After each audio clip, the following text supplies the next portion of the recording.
Everywhere I go, I get questions, hey Ian, what about this? What about that? What would you do? What would Ian do? That kind of thing. I think it's appropriate to just take some fan questions and also just respond to a bunch of things that I've heard over the years. Okay, Ian. Russ Randall, Watertown, New York. I noticed your early builds were more about the look. Have you found as you've gotten older that comfort plays more of a role in your builds? I gotta say, it may appear that I'm going for comfort and usability a bit more, but that is not true. Function always follows form, so it's fashion forward all the time. What's the end game? What's your ultimate plan for this fine machine? The end game, I'm going to use it as a fully self-contained all-terrain motorhome when I want to go camping and/or four-wheeling. Anywhere. And pretty much anywhere if it'll fit. I see. Each project has its own direction. So, for example, that giant 10-ton truck, the fella's physical condition was a concern, his ability to get in and out of it. Oh yeah, there it is now. Put in a request. Most of the time it just starts with an idea of something that's available, a certain car or truck, whatever. And then, well, how could I really twist it? I have to constantly remind myself of that because that's the thing. Otherwise, I'd just be restoring cars to someone else's standard. It's working. It's working. Keep it in, keep coming. 6 inches. Oh, drop it. Everything seems like it fits good. I must say, I am getting softer in my old age, for sure. Maturity does have its benefits, but I still like the radical stuff. That's the thrill of the whole thing for me, is just making the impossible look possible. Just being open to just anything goes. We couldn't do an Ask Ian episode without responding to the #1 question of all time. It's, Ian, where's your dog? I gotta say, he's the most opinionated, loving animal I've ever met. Not named the shop inspector for nothing. It's like a Rolodex of specs that you have to adhere to. A stickler for detail. Like you can't go to the pet store and order one of those. He just showed up. You can smell it, it's very old. Don't you think? He's disinterested. It's just a crazy thing. This is the least passionate I've ever seen this dog. He's supposed to be supportive, man. That's what a relationship's about. He's giving me the silent treatment. I didn't know what I was up for, He walked into the shop and just started running things. You cool with that? We're just gonna cut off the rocker panel. I'm just gonna cut the rocker panel off and make a new one. I know exactly what this dog's thinking. Oh yeah, I'm a one-trick pony. I do the tilt slide nose on too many projects, right? Hey, the board meeting's over here. Yeah, This over side. here. Come on, check this out. What do you think? Oh, maybe he's afraid you're gonna use his dog dish again. You're threatening to run away from home? It's a hobo stick with a bag thing. Riviera, 65, lowrider. You know the shop, you know Victor. Dun, dun, dun, dun, dun. Oh, see that? This is a first. Usually the shop inspector is the harsh critic, the stink eye. He comes in and he's all tongue. He's like, yeah, this is on. That is the lick of approval. He's into lowriders. Every once in a while, he's gotta be doing something for me, I am the one keeping his belly filled. Canine dog chore coat. Oh boy, this is classy. You're looking good, man. And this dog seems to be digging his new gear, but I'm loving it even more, This is perfect. This is like a walking tool chest. Like a pack mule. Look at this. This is epic. Bring your tools. We got work to do. It's all right there. It's mobile. Toss it a treat every now and then. As long as it doesn't fall asleep, it's right by your side. Oh, but wait, there's more. This is the crazy thing about living with this animal, is he's got a bigger fan base than I do. Check this out. You are the luckiest dog in the world today. Look at it. I don't get beds or jackets in the mail. What's going on here? I'm doing all the work, he's getting all the credit. You look relaxed. As he started to grow up, it's like all of a sudden he's not the little puppy anymore. He's just kind of like, hey, maybe he needs a companion. There's a new kid in town, wouldn't you say? I thought it was about time to get shop inspector some companionship. I got another stray pit, a rescue, and I think she'll be the perfect companion for the inspector. They've been together for one day and they're like old buddies. That was one of the things, you know, dude was maturing, he was wanting to just lounge around a lot. By bringing Lil in, half his age, it kind of perked him up. All of a sudden he was bouncing around like a puppy again. He needs to lighten it up a little. This is a fun shop, no more arguments. Just keep it on the level. You know, a little lady action in the room might help things out a little. Being out in the desert, you know, with this much expanse, 2 inspectors just didn't seem to be enough. I needed someone that was really gonna walk the fence and keep things in check.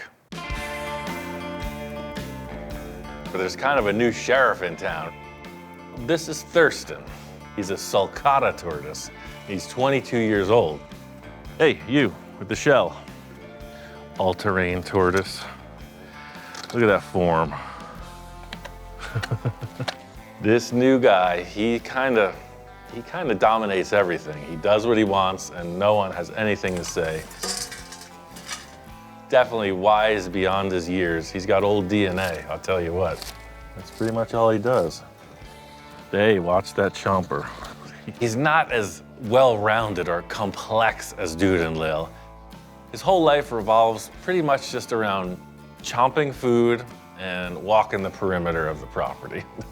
And he doesn't have a heck of a lot to say, which is fine by me. Strawberry? Yes, please. So he could double his size and he could live to almost 100, 150 years old.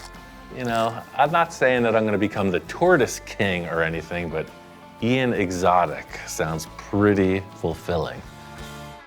Okay, I'm gonna try this again. This is a 50 model Studebaker that was cut in half. I've got a 56 Ford cab back on it, chopped the windshield. I have confidence in what I do out here because of watching you. I have adopted your mantra of cut it up first and then put it back together. And I really enjoy the confidence that your show has instilled in me. Thanks for making a little guy like me think he can do some things.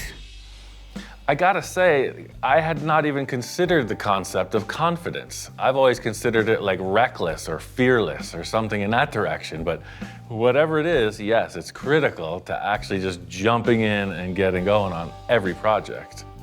More times than I can count, and usually with the help of an adventurous client, I've got myself into a pretty sticky situation. I want the top to be about this high.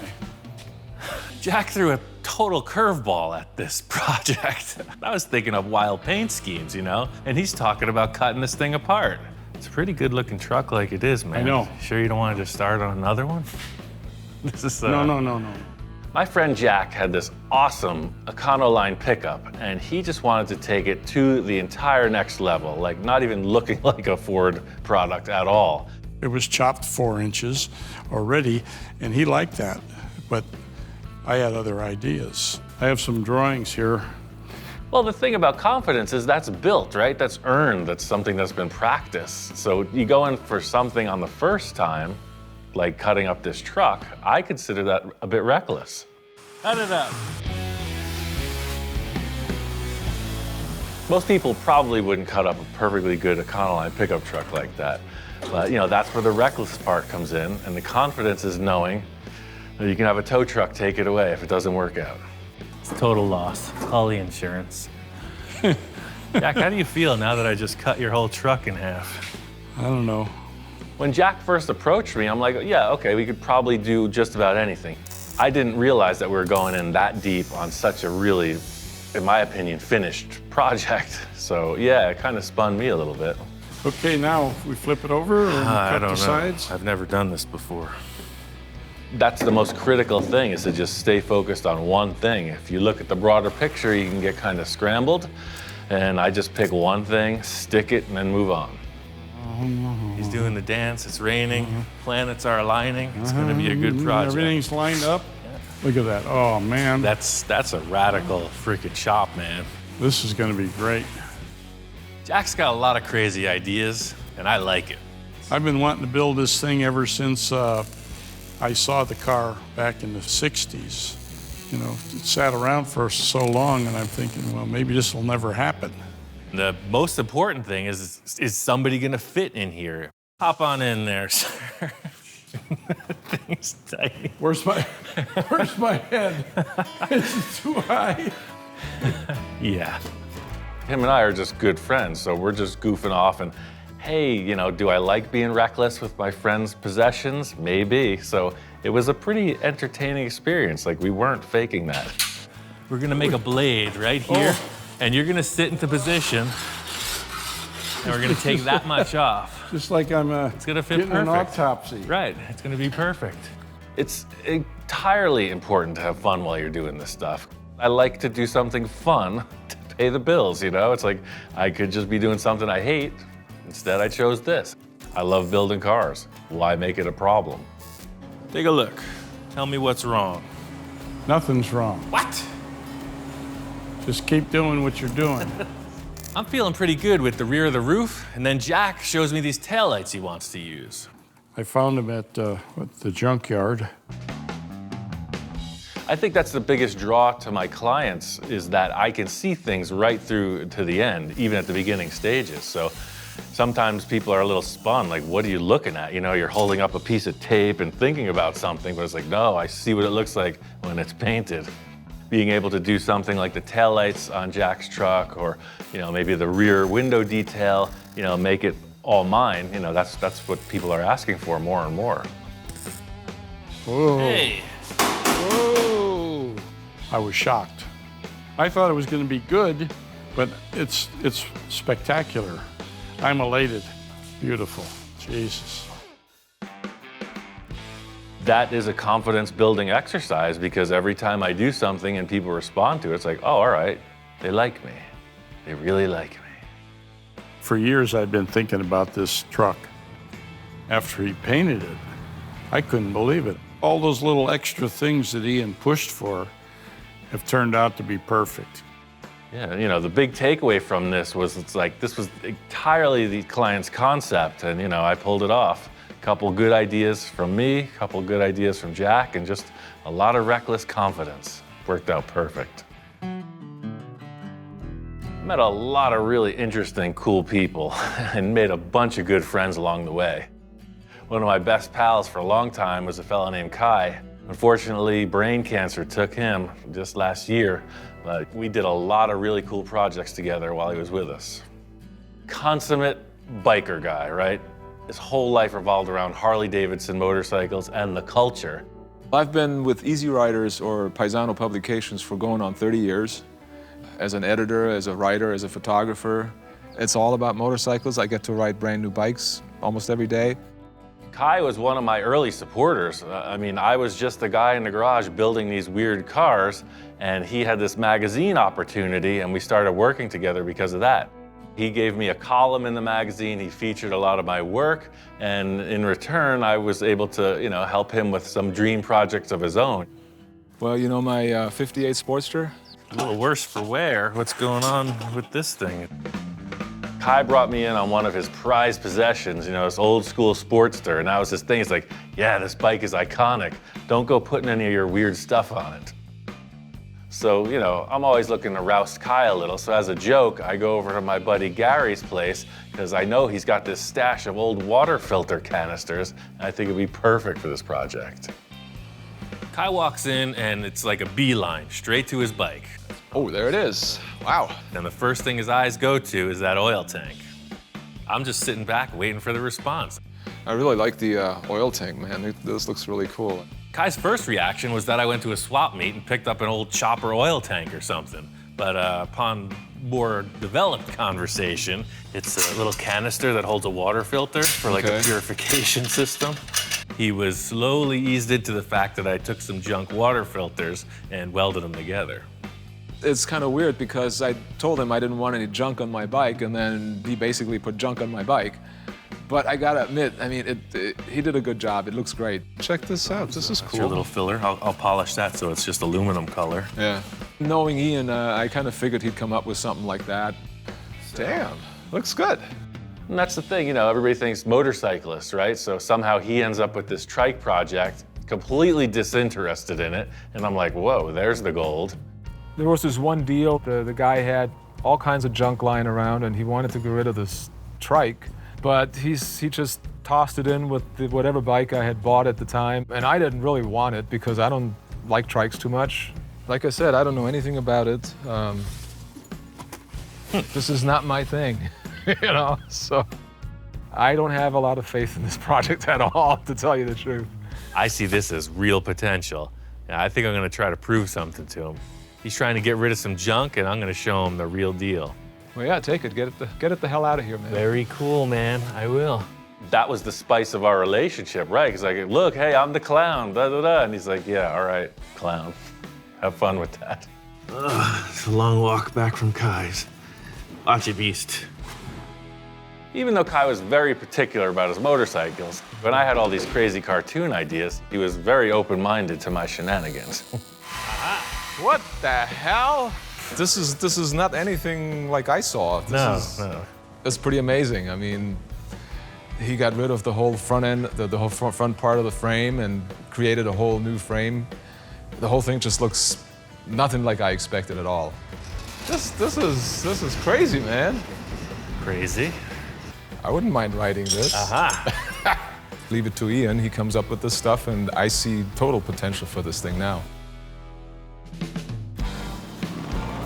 You know, in the end of it, I think both of our input really led to a good result. You know, he was trying to keep it like really conservative, old school. You know, I threw some weird things in the mix, and you know, he liked it. Kai was a naysayer to the trike thing, and now here he is, he's driving 80 miles out on his new trike just to check out the scene. Yeah, I feel super fortunate to have spent that much time with Kai. It really satisfied him to have that Sportster in particular. Sounds great, man. I love it. I love the way it looks. I just love the way it looks. We got both bikes out here, they're running good. Just like I did with the trike, Kai came around, doing it the same thing with this Kawasaki. So what happened, Kai? You resorted to riding the Kawasaki? I'm not Kai, I'm his twin brother. You look good on that thing, dude. Don't even publish that.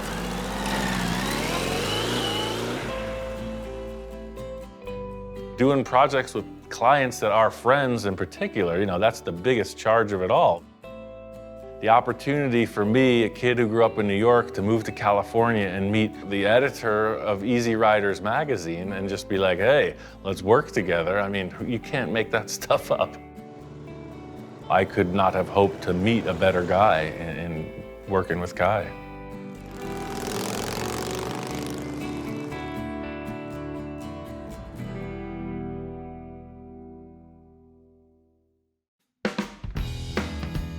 One thing I get asked all the time is like, what's up with Victor? Like, is he that crazy?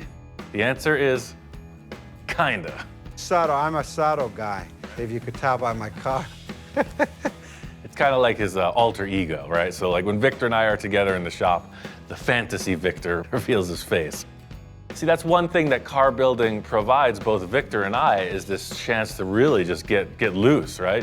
You know, he's a structured businessman, he's successful, so it has its parameters. But with his own spare time, his projects, he gets to go free. Victor is nonstop about wanting this bubble top. He's chewing my ear off about it. And I'm thinking the quickest way to get there is to use one of our old projects. We got this old T-Bird, never got finished. I think it'll be a perfect candidate. Just putting a little bit of air pressure in it. And just strategically putting the air in and heating it up, and I walk up and I said, Ian, crank it up, let's take it to the limit. Yes, Captain, taking it to the limit, as requested.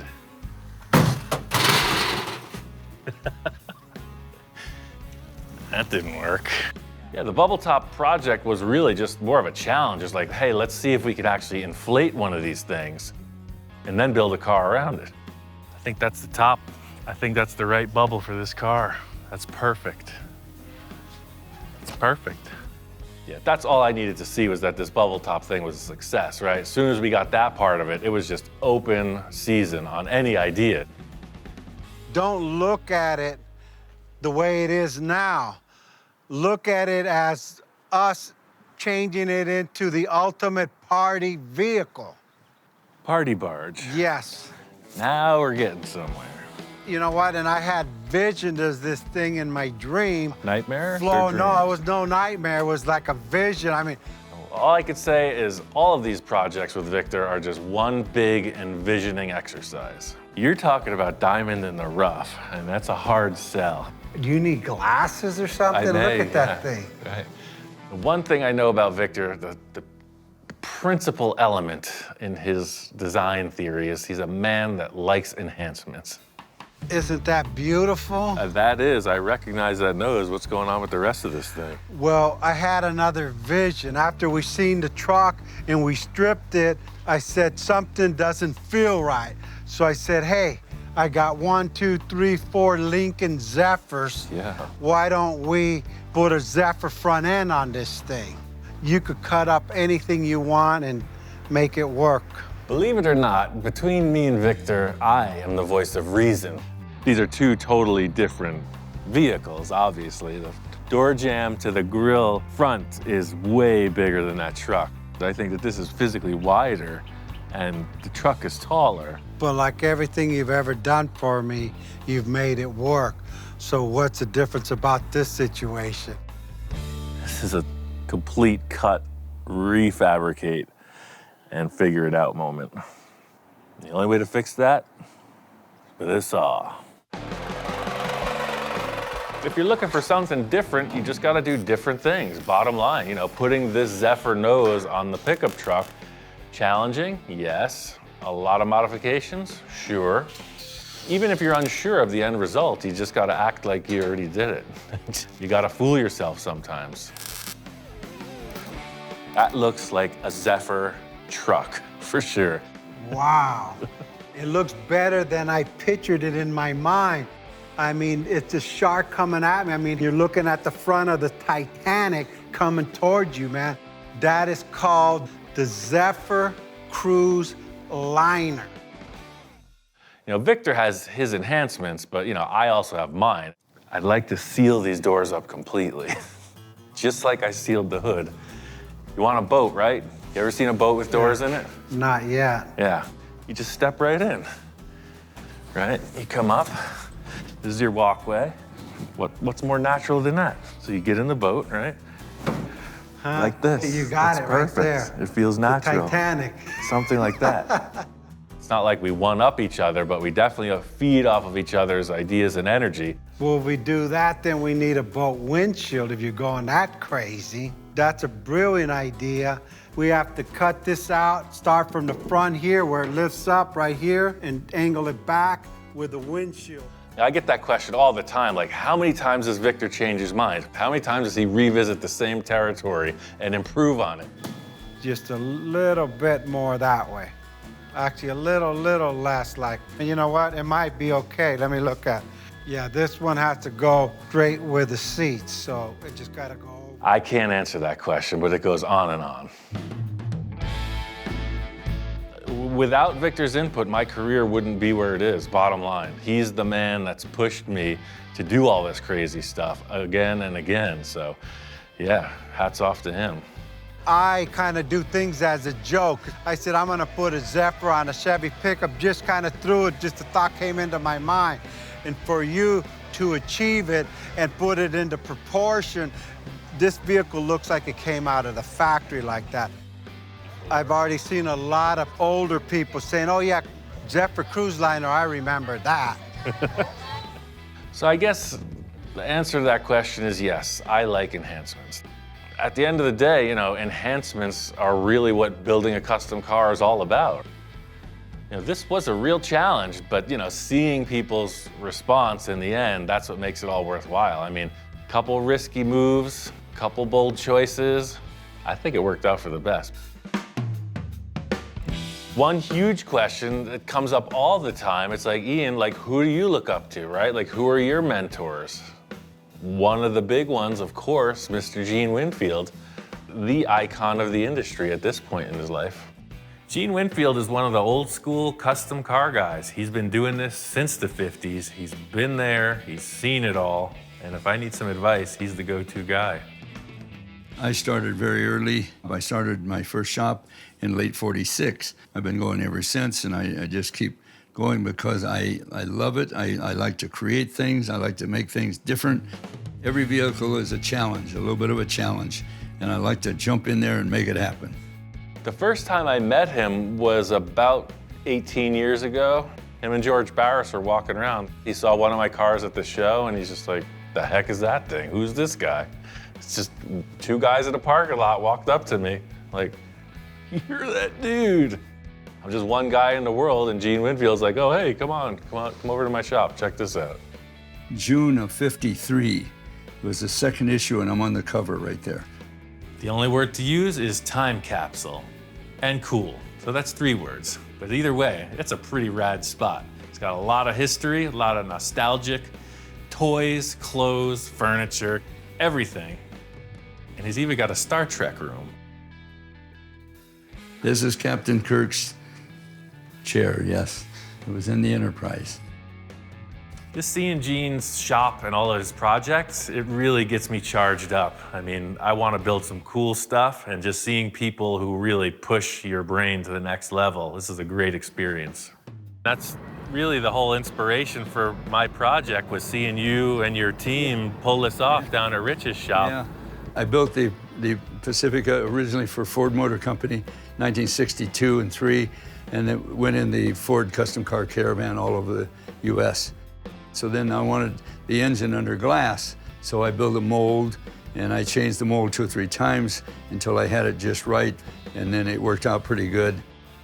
Over the years, having conversations, you know, it's like, hey, could I ask your advice on this? You know, we worked on the bubble top together, worked on Jack's truck, a number of other things, and you know, he's just always been really supportive and really receptive. Gene's given me the whole spiel, A to Z, and it's really helping me out. It's the only way you can do it. Okay. It takes hours and hours, but I had a feeling it's a lot of work, Yes. but we're gonna give it a shot. You never know. Thank you. Right. You're welcome. Well, one of the things I've learned most from him and respected most is just his patience. You know, he has a way of communicating that really like reinforces, you know, your intent. Where he's like, yeah, you might run into trouble here, kind of thing. It's like, one time when I did this, this is what happened. So, you know, kind of look for that. He speaks like the master, like he has been there and seen and done it all. Here we go. He demystifies stuff really quick. He's like, look, here's exactly how you do it with your hands. I'm gonna slowly put pressure. So that is shrinking it. Done. Perfect fit. Gene is 93, right? And he's just so passionate. He's so charged up. I mean, literally, he's calling me from his bed. Ian, I just had this idea about this. This is what you gotta do to that car, kind of thing. I can't wait to paint it, get it over here. And I'm like, man, I'm just turning the corner on 50 and I'm already worn out. How's he do it? A career spanning 50 years is pretty impressive, but to be 93, it's like, wow. He's never stopping with his work, but you know, for me to be a part of that, that's like a real honor. So I guess it's up to my expectation for the future, if I can hang in there. My favorite thing about this career is the clients, the variety. You know, some of them like the crazy off the wall stuff. Some of them are a little more conservative, but it's always pushing me in a new direction. Wait a second. Chevrolet parking lot in the International compound? Chevrolet. Wow. My friend Bill had a classic 54 Chevy pickup, and we've done enough projects that I know him well. He likes custom, but not too far out. When I saw this, it reminded me so much of when I was a kid raised on a chicken farm, and we had one very similar to this. I have really great memories of it. You can do whatever you want as long as we can keep this fine green paint. It's kind of a strange request, but if that's where your head's at, I can accomplish that for you. Okay. On the flip side of that, other clients would come at me with this concept that even I wouldn't believe. What's up, man? What's happening? What have you gotten yourself into this time?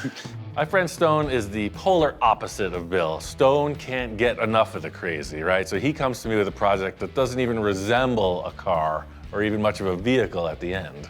It's a big bus. but it's gonna get bigger. Second deck, all the way front to back, but it's basically a floating island. Like a cruise ship. Oh, it's a total cruise ship. Add wings to each side. You're saying wings, but it's actually a dance floor? Or? Listen, I already got it, man, it's done.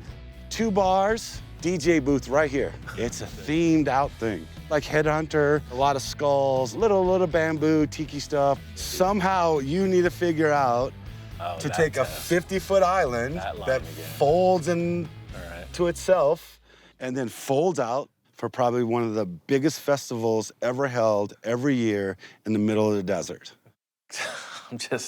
I don't even know what to say.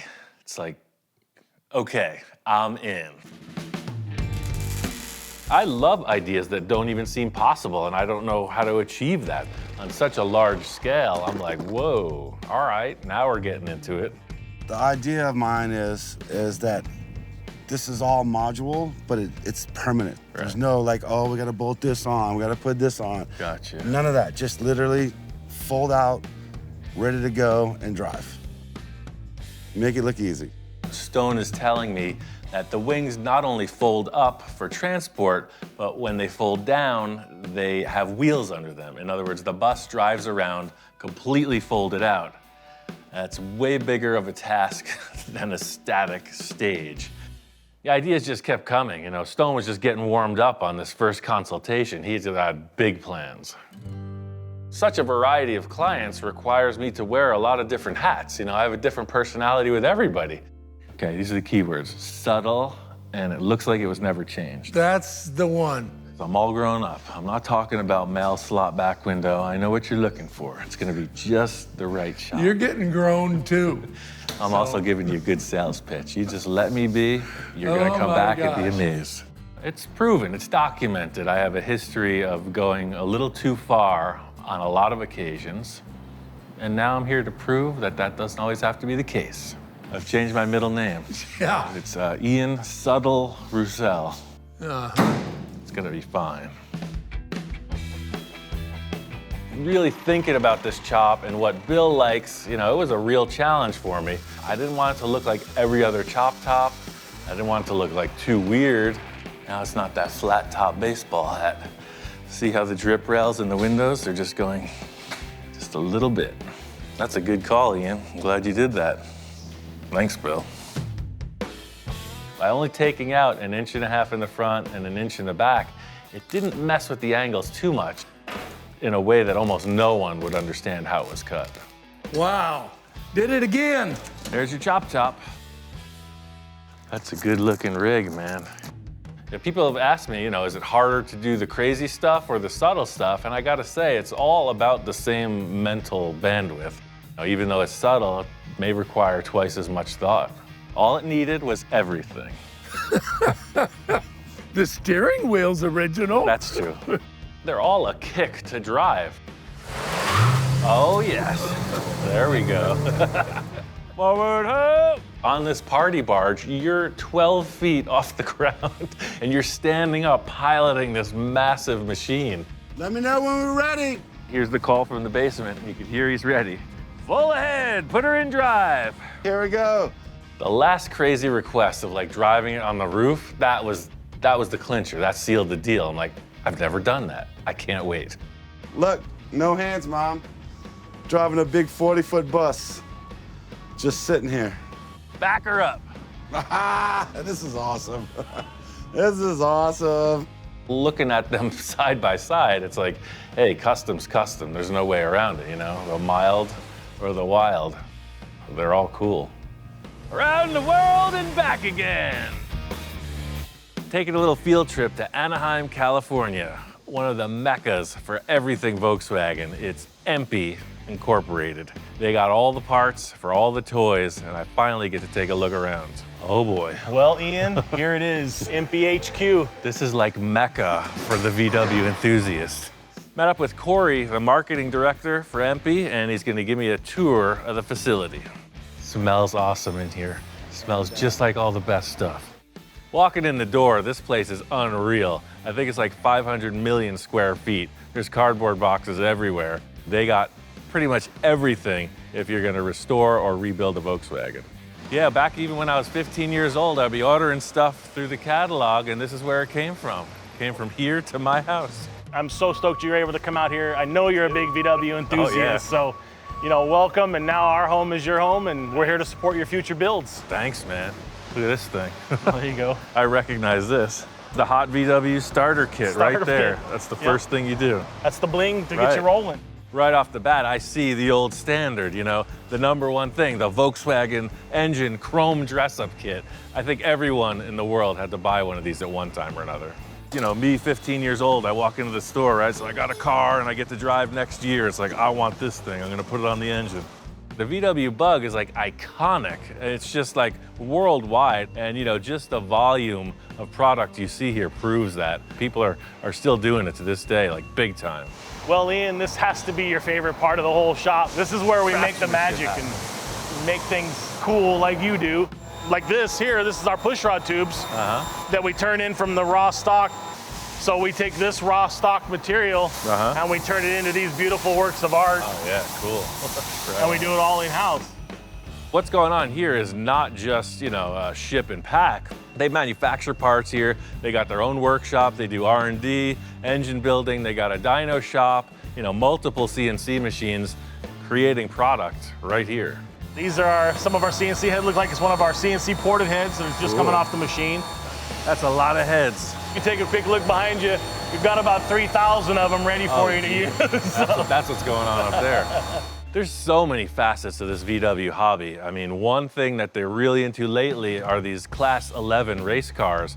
Basically a VW Bug on steroids. There's one thing I love the most, is bouncing around in the desert. This is the Class 11 cars here. Yeah, and this thing is all business, man. It's so interesting when you see something on TV and you see cars racing, you don't understand the true grit that they go through. Yeah, these cars show they're freaking raced. They're raced, they're rolled. That's cool. I got 24 stitches in my hand to show the proof that it happens. Nice. The design of the vehicle, it's proven itself to be really off-road worthy. The engine in the back gives tremendous traction, and the way they were created, they're super durable. The neat part about these cars and why we chose Class 11 to get back to our roots is that you can build this car from pretty much everything in our catalog, about 98%. This is all off-the-shelf items. Fire it up, man. I gotta hear this thing. Let's do it.